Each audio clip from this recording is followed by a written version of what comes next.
El coronel Orrego acaba de ser fusilado por un arma.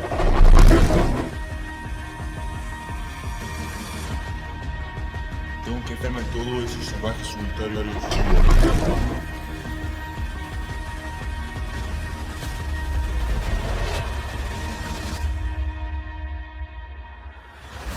Luego de la declaración de la independencia, no todo fue color de rosas.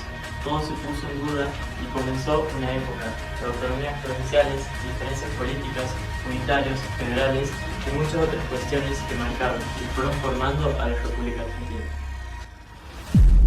Para comprender y estudiar nuestra historia nacional, debemos remontarnos a tiempos donde las ideas de independencia y autonomía eran muy lejanas. A mediados del siglo XIX se creó el Virreinato del Río de la Plata, siendo esta la última división administrada por los españoles en el continente americano, estableciendo así como capital la ciudad de Buenos Aires, que tenía como objetivo asegurar mayor control de la región y reforzar su posición frente a los británicos en el Atlántico Sur. Gracias a un proceso revolucionario que empezó un 25 de mayo de 1810, el virreinato consiguió liberarse de la corona española un 9 de julio de 1816 y el territorio comenzó a llamarse Provincias Unidas del Río de la Plata. Pero esta entidad política no duraría por mucho tiempo. Las diferencias sociales y políticas entre Buenos Aires y las provincias demorarían la conformación de nuestro país y de una constitución nacional que tuviera en cuenta las necesidades de todas las provincias. En la década del 20 se llevarían a cabo las autonomías provinciales. El país se pasaría a llamar Confederación Argentina y el gobierno nacional dejaría de tener poder a la vez que el intento de escribir una constitución fallaría. El principal conflicto político era protagonizado por los unitarios federales. Los unitarios querían que el poder se concentrara solamente en Buenos Aires. En cambio, los federales proponían un gobierno que iba a reconocer todas las autonomías provinciales y a la vez garantizaba una igualdad de condiciones.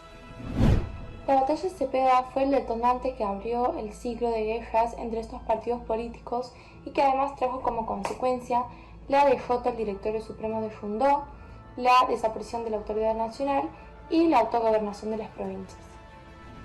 Las relaciones interprovinciales pasarían a ser reguladas por una serie de tratados, de los cuales podemos destacar el Tratado de Venegas, el Tratado de Pilar y el Tratado de Cuadrilátero, mientras que Buenos Aires seguiría controlando las relaciones con el exterior. Santiago del Estero fue una de las primeras en formar parte de autonomías provinciales y el 27 de abril pasaría a formar parte de una de las 23 provincias autónomas de la República Argentina. Asumiría el cargo de gobernador de la provincia por varias décadas el militar Juan Felipe Baja, quien pasaría a ser uno de los caudillos con ideas federales más importantes de la historia nacional.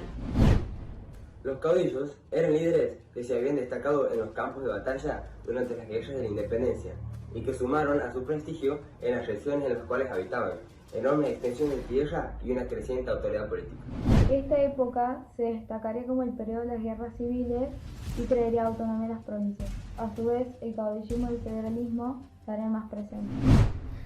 En 1821 la Argentina estaba dividida en las autonomías provinciales. Esto ocurría debido a la falta de autoría y de unidad nacional. Sin embargo, no todos perdían la fe, como en el caso del gobernador de Córdoba, Don Bustos, que convocó un congreso constituyente estableciendo una constitución y proclamando la soberanía y la unidad nacional. Nos encontramos en constante tensión con Tucumán, quien quería recuperar la tenencia del territorio luego de la autonomía provincial. Para evitar conflictos bélicos, se firma el Pacto de Vinará el 5 de junio de 1821, entre Santiago y Tucumán. Los que acudieron fueron Pedro Longallo por parte santiagueña, José Miguel de Araoz del lado tucumano y José Pacheco de Melo de parte de Córdoba para testificar el mismo. Mediante este hecho, culmina la disputa por la soberanía santiagueña, lo cual es respaldado por Bustos, quien ideaba el Congreso en busca de unidad nacional.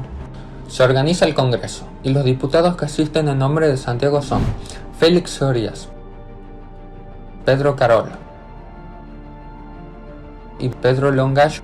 Además, acuden las provincias de Corrientes, Córdoba, Santa Fe, Entre Ríos, Salta, Tucumán, La Rioja, Catamarca, San Luis y Buenos Aires. Sin embargo, luego de un arduo debate, se pospuso de la declaración de la Constitución para el año 1826, culminando en un fracasado intento más para unificar el país. En 1825 el Paz se encontraba en constantes conflictos por el territorio de la banda oriental con el Brasil. Cabe destacar que la banda oriental ya no formaba parte de las provincias, debido a que Brasil pasó a tomar control del territorio. El 1 de junio de 1825 se cita en Montevideo y en agosto la banda oriental se incorpora nuevamente al virreinato. Esto llevó a que Brasil declare la guerra, la cual fue abiertamente aceptada por las Provincias Unidas. Esta guerra tuvo un impacto bastante negativo en el territorio santiagueño, ya que abundaba la falta de recursos y no había una mano de obra presente, ya que los hombres eran reclutados por los militares para las guerras. Esto, las importaciones eran sumamente escasas debido a los altos costos de transporte. Por esto, Juan Felipe Ibarra impuso medidas proteccionistas que avalaban la compra y venta de productos artesanales. En 1824 se instaló un Congreso General Constituyente en Buenos Aires, donde las provincias, mediante el dictado de la ley fundamental, renovaron sus deseos de ser parte de una nación sin renunciar a sus autonomías e instruían al Congreso para el dictado de una constitución. Aquella ley ordenaba que para entrar en vigencia la constitución a dictarse debía ser aceptada por todas las provincias. En 1826 se sancionó una constitución impulsada por el gobierno de Bernardino Rivadavia. Esta aseguraba la libertad e independencia de toda dominación extranjera y establecía el sistema de gobierno representativo y republicano, pero en contra, al sentir de las provincias, establecía un régimen de carácter unitario y centralista. Esta constitución fue considerada de este carácter debido a que establecía que los gobiernos provinciales estarían a cargo de gobernadores elegidos por el presidente con acuerdo del Senado. Además, prohibía la libre navegación de los ríos interiores, no dejaba participar a las provincias de las ganancias aduaneras y estas tenían grandes limitaciones en el libre comercio. Los organismos mencionados previamente eran elegidos por los pueblos de cada provincia, sin embargo, no todos eran considerados en este. Los que sí eran considerados eran hombres mayores de 18 años que tenían prestigio familiar y atesoraban fortunas, que por lo general eran importantes comerciantes y grandes hacenderos como los ganaderos. Al común de los ciudadanos, que eran los peones, esclavos y la gente pobre, no eran considerados por parte del cabildo, por ende las decisiones políticas que allí se tomaban. Rioja, Santa Fe, Entre Ríos, San Luis, Córdoba, Santiago del Estero, Mendoza y Salta rechazaron la Constitución, pero manifestaron el deseo de seguir con la guerra con el Brasil sin el Congreso ni el presidente.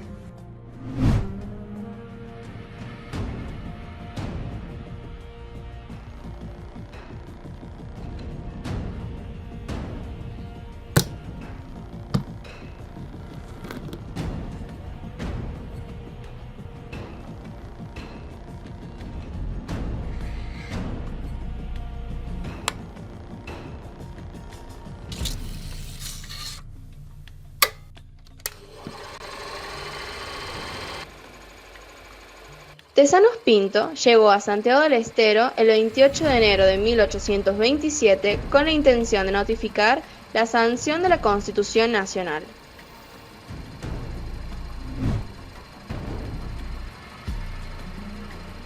Al día siguiente de su llegada, le hizo saber al gobernador que tendría el honor de entregar sus mensajes en audiencia solemne, a lo que éste respondió lacónicamente: pase cuando guste. El diputado se presentó en la Casa de Gobierno a la hora señalada, las 3 de la tarde. ¡Qué raro! No hay guardia formada ni la puerta está abierta. Tesanos Pinto y su grupo de secretarios fueron atendidos por una mujer de servicio que los dejó en la calle mientras iba a avisar al general Ibarra, el cual estaba durmiendo la siesta. Al volver, por orden del patrón, hizo pasar a la comitiva a un dormitorio. Sí. Tesanos se llenó de sorpresa cuando vio al gobernador aparecer en un traje semisalvaje inapropiado para las circunstancias y que, según él, con el evidente propósito de poner en ridículo al diputado y al soberano Congreso que representaba. El general Ibarra estaba vestido con un tipo de calzoncillo, con la camisa abierta y con una vincha en la cabeza. Desde el Congreso de Buenos Aires, para traer la nueva Constitución y hacer que el representante de esta provincia la firme. Proceda a hacer la entrega de la Constitución. Al notar que la Constitución tenía un fuerte carácter unitario y centralista, El general Ibarra la rechazó y decidió dar por finalizada la ineficaz reunión que lo hizo levantarse de su siesta. Debido a esto, Tezanos Pinto se fue totalmente ofendido y el general Ibarra le dio 24 horas para que abandonara la ciudad.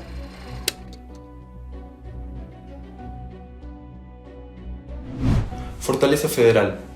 Posteriormente al año 1826, en el año 1827, Santiago del Estero fue frecuentemente atacado por adversarios que deseaban romper su alianza con la Córdoba de Bustos y con la Rioja de Facundo, ya que estos conformaban una fortaleza federal en el centro de la República.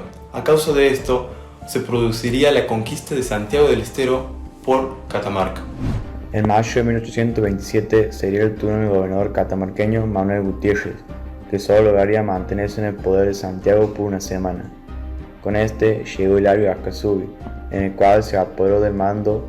Presentaban las guerrillas que tuvieron 2 o 3 días, de banda a banda en el río. Posteriormente vino el enfrentamiento de Ibarra con el coronel Bedoya. A partir de esto, La Madrid, quien al servicio de los unitarios fue derrotado por Facundo Ibarra en el Tala, pero no tuvo tiempo para festejos, ya que tenía que volverse a su provincia con sus montoneras, para así poder enfrentar a una poderosa fuerza al mando del coronel Bedoya. Su inferioridad hace que él abandone su provincia, acompañado así también de hombres, niños y mujeres leales para poner en práctica la táctica de la tierra arrasada, y gracias a esto surge el pacto defensivo. Aquilino de Quiroga, Bustos, López e Ibarra convocaron cónclave en Santa Fe al amparo del Tratado Defensivo de 1827 firmado entre las 4 provincias federales. Aquilino de Santiago del Estero designó a Urbano de Iriondo. Es que el ascenso del gobierno de Manuel Dorrego había redoblado las esperanzas federales y su fusilamiento estremecería el gauchaje provincial de indignación. Vendría entonces la declinación del cruel Lavalle a manos de Rosas. La derrota sufrida por el ejército brasileño en la batalla de Ituzaingó a comienzos de 1827 no fue suficiente para terminar con la guerra. El bloqueo naval impuesto por la Armada brasileña al Río de la Plata logró paralizar el puerto y el comercio exterior, lo que arruinó las finanzas públicas y los negocios privados. Ante un conflicto de crisis económica y política, Rivadavia renunció y el Congreso nombró provisoriamente a Vicente López y Planes a cargo del gobierno central. Pero ante la presión federal renunció y el Congreso se disolvió. Cesaron las autoridades nacionales y la Constitución, y se restituyeron las plenas autonomías provinciales. El manejo con la guerra con el Brasil y las relaciones internacionales quedó en manos de Buenos Aires, que reasumió su autonomía el gobierno del representante del federalismo Manuel Dorrego. Dorrego pretendió continuar la guerra con el Brasil, pero debió enfrentar fuertes presiones internas e internacionales por parte de los unitarios y de Gran Bretaña. Los recursos del Banco Nacional eran controlados por capitalistas ingleses. El representante de los intereses británicos ejerció presión y amenazó con una intervención militar si no se firmaba la paz con el Brasil.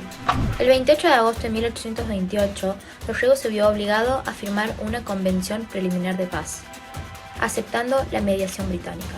A través de este tratado, las Provincias Unidas reconocieron la independencia de la Banda Oriental, que adoptó el nombre de República Oriental del Uruguay, y el fin de la guerra con el Brasil. Este acuerdo generó descontento en la sociedad y en gran parte de los sectores militares que habían combatido una guerra exitosa, debido a que el tratado significó un triunfo para los intereses económicos británicos, que lograron la atomización del poder regional, un nuevo mercado y más puertos de acceso para su comercio. Como opositor al centralismo y las políticas británicas de Rivadavia, Dorrego lideró el federalismo en Buenos Aires. Sus denuncias contra negociados financieros en asociaciones de empresas inglesas y la explotación minera influyó en la renuncia de Rivadavia. Se opuso al voto calificado y restrictivo de la ley electoral de 1826. Propuso una democracia alta con voto universal y representación de los intereses populares sobre los financieros. Los unitarios lo consideraban un traidor y un enemigo, y tenía el apoyo de los federales del interior. Dorrego tuvo un amplio apoyo entre los sectores populares y trabajadores urbanos. Al hacerse cargo de la provincia, enfrentó la crisis de la presidencia de Rivadavia. Congeló el pago de la deuda externa y estableció una política de precios máximos para proteger el consumo de productos populares. Aplicó medidas a favor de los gauchos, puso fin a la ley de leva, reclutamiento obligatorio y envíos a la frontera porque eran considerados como violación de los derechos primordiales de campesinos y gauchos. Y realizó acuerdos con los caudillos del interior y convocó una convención. Además sostuvo el ideal americanista. El gobierno de Dorrego tuvo el apoyo de un sector de hacendados bonaerenses, pero también poderosos enemigos, entre ellos los comerciantes y hacendados ligados al mercado británico y los unitarios. Una vez firmada la paz con el Brasil, sus opositores organizaron una conspiración para derrocarlos. Consecuencias de prolongar la guerra, le habían quitado al gobernador el apoyo de ciertos sectores del autonomismo y federalismo porteño, que vieron afectados sus intereses económicos. Se aliaron con los generales Juan Lavalle, que actuaría en Buenos Aires y el litoral, y José María Paz, que marcharía en el interior. El 1 de diciembre de 1828, Lavalle encabezó un golpe de estado que derrocó al gobierno de Dorrego. Una asamblea integrada por unitarios, desconociendo las leyes vigentes, nombró como gobernador a Lavalle.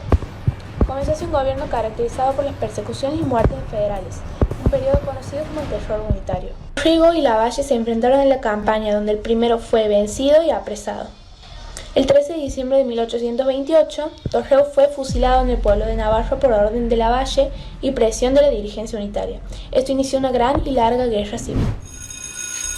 Buenos días, alumnos. Hoy vamos a continuar con la evaluación de las fechas históricas de 1820 a 1829. Prado, su grupo. Hola, profe. Comience, Prado.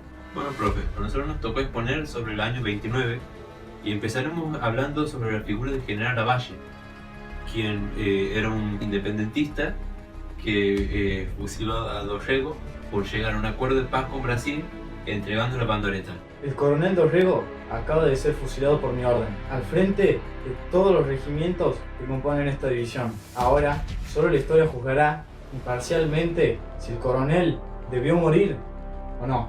Luego de este episodio, Lavalle marcha hacia Santa Fe para reencontrarse con Paz, pero es interceptado y derrotado por las fuerzas aliadas de López y Juan Manuel de Rosas. Rosas lo sitió en Buenos Aires y ante la desesperación...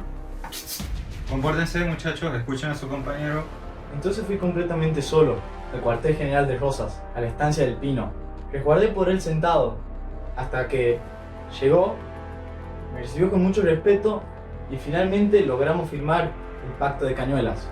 Que nombra como gobernador interino de Buenos Aires a Viamonte y convoca una reunión en la sala de representantes porteña para elegir un gobernador definitivo.